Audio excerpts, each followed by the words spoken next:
복음을 노래하다 복싱 매주 화요일에는요 미니 찬양 부흥회 복싱에 여러분을 초대합니다. 라이브 찬송도 듣고 찬송과 연결된 성경 짝꿍 구절까지 살펴봅니다. 오늘도 복음을 노래하는 복싱 선수 권호훈 목사님 나와 계세요. 안녕하세요. 네, 안녕하십니까. 반갑습니다. 네, 오늘 날씨가 많이 쌀쌀하죠. 네. 그런데 하늘도 맑고 좋네요.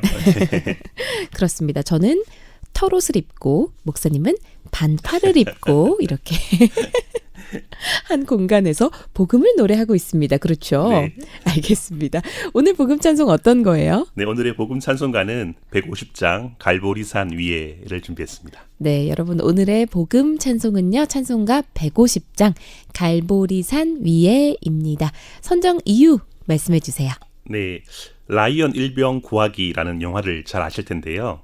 2차 세계대전 라이언 가문은 네 형제가 모두가 전쟁에 참여하게 됩니다. 막내만 제외하고 모두 전사를 하게 됩니다.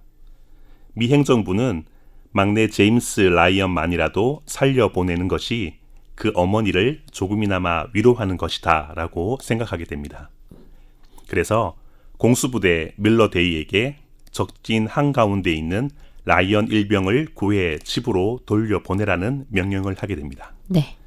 밀러데이는 정예대원 7명을 데리고 라이언 일병을 구하러 갑니다. 한 명을 구하기 위해서 7명이 가는 거네요. 네, 총 8명이죠. 네. 정예대원 중에 한 사람이 이렇게 말합니다.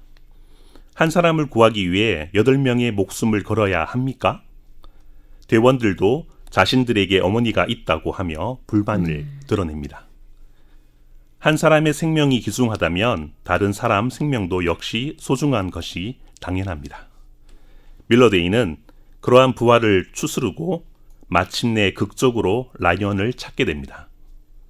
하지만 라이언은 자신이 맡은 임무, 이 다리를 사수해야 하며 또한 다른 동료들도 두고 자신은 떠날 수 없다라고 그렇게 이야기를 했습니다. 아, 찾았는데 난 안 가겠다. 네. 난 임무가 있다. 이렇게. 임무가 있다. 다리를 사수해야 된다. 아, 네. 설득해도 안 되자 밀러데이는 함께 적군들과 싸우기로 했습니다. 밀러데이와 함께한 사람들이 죽어나가고 결국 밀러데이까지 최후를 맞이하게 됩니다. 다행히 라이언은 연합군의 폭격 지원으로 말미암아 목숨을 구하게 됩니다. 훗날 라이언은 가족과 함께 밀러데이의 묘소를 찾아가서 이렇게 말합니다. 저는 당신이 죽음으로 희생한 것에 걸맞게 살았습니다.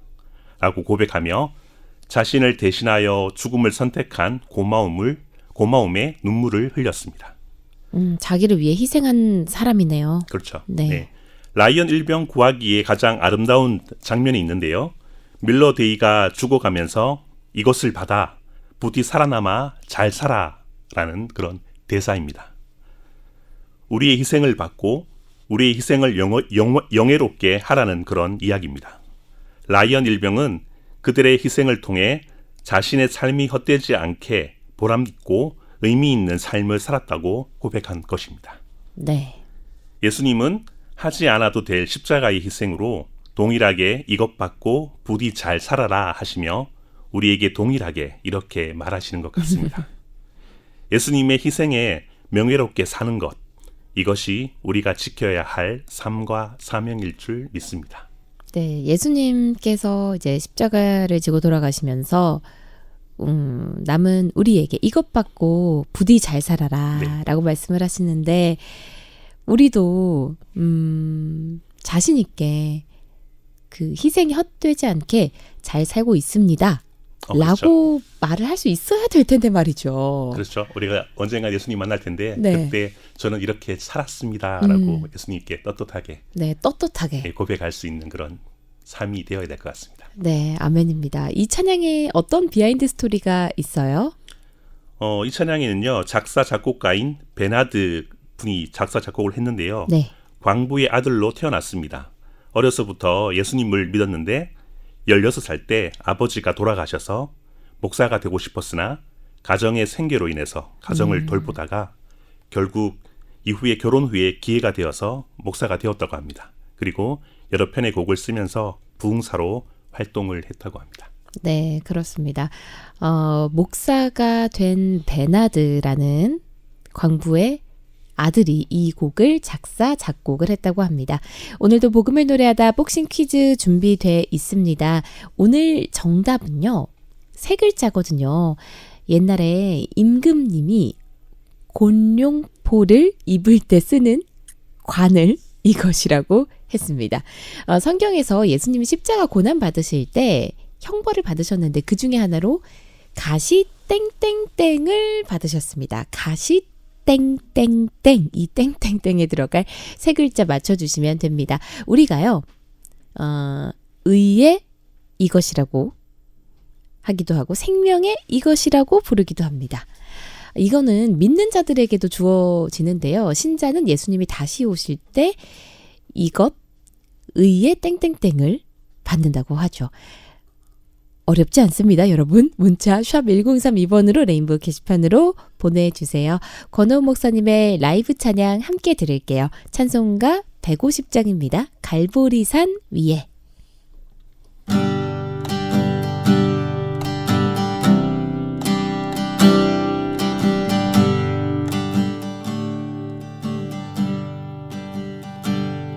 갈보리산 위에 십자가셨으니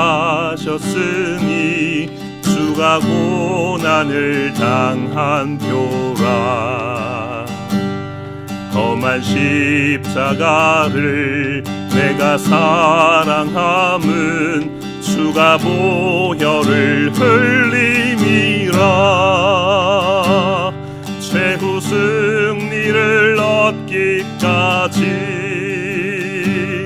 주의 십자가 사랑하리. 빛난 멸류관 받기까지 험한 십자가 붙들겠네. 멸시천대 받은 주의 십자가에 나의 마음이 끌리도다. 귀한 어린 양이 세상 죄를 지고 험한 십자가 지셨도다. 최후 승리를 얻기까지 주의 십자가 사랑하리. 빛난 멸류관 받기까지 험한 십자가 붙들겠네.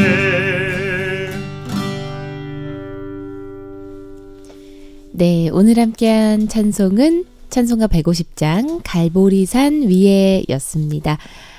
오늘 찬송 들으면서 느꼈던 건 목사님 목소리는 언제 들어도 좋지만 그래도 가을에 들으면 더 좋다. 이렇게. 네, 감사합니다. 그렇다고 겨울에 보지 말자 이런 얘기는 아니었어요.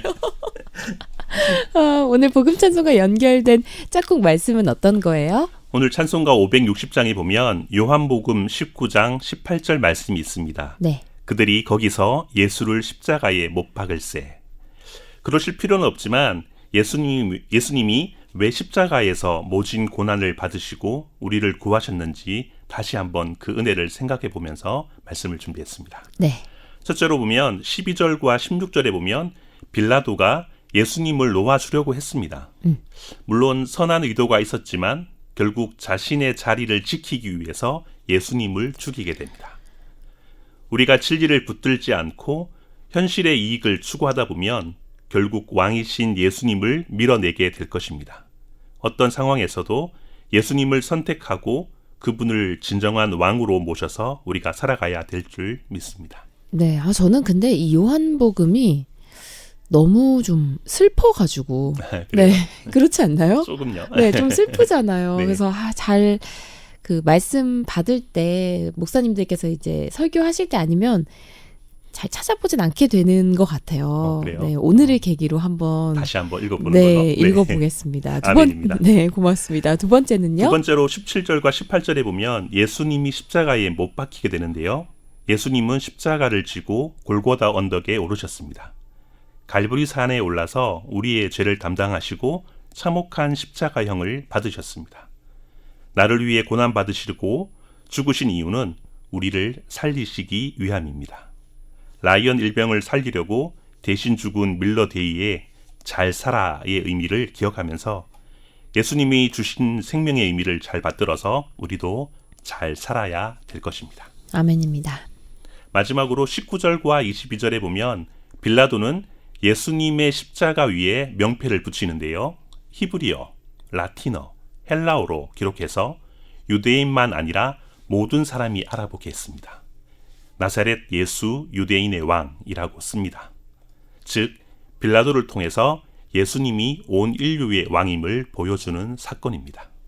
예수님은 온 인류를 구하시고 우리의 왕이 되시며 또한 그를 믿을 때 우리는 진정한 삶, 진정한 자유, 잘 사는 사람이 될 줄 믿습니다. 네, 아멘입니다. 오늘 짝꿍 말씀까지 나눴습니다. 오늘은 정말 말 그대로 나중에 예수님을 만났을 때 희생이 헛되지 않도록 잘 살았습니다. 네. 라고 떳떳하게 고백도 하고 칭찬도 받고. 네, 네. 그럼 너무 좋겠네요. 다시 한번 아멘입니다. 뒤돌아보게 됩니다. 오늘 마지막으로 추천해 주실 찬양은 어떤 건가요? 네, 예상하셨겠지만 예수님 그의 희생 기억할 때를 추천합니다. 아주 딱 맞는 찬양까지 추천을 해 주셨습니다. 제이어스의 예수님 그의 희생을 기억할 때 들으면서 복음을 노래하다 복싱 권호은 목사님과는 여기서 인사드리겠습니다. 고맙습니다. 감사합니다.